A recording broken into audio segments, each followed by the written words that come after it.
guys, magluluto po tayo ngayon ng beef soup or nilagang baka, but in Chinese version. Ito po yung pangkaraniwang nilalagay nila.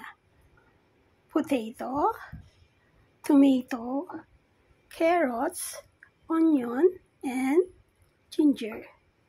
Maraming ginger, mas masarap. At syempre, ang aking baka na na-blanch ko na. Ayan guys, ang aking baka, beef shank sa English. Tapos, alam nyo ba ito? Diba tayo pag naglaga ng baka, ini-slice natin? Ito hindi. Lalaga ko siya ng buong na ganyan. Then, pagka nalaga na at malambot na, saka ko siya i-slice. At saka ko isa-serve together with the ingredients.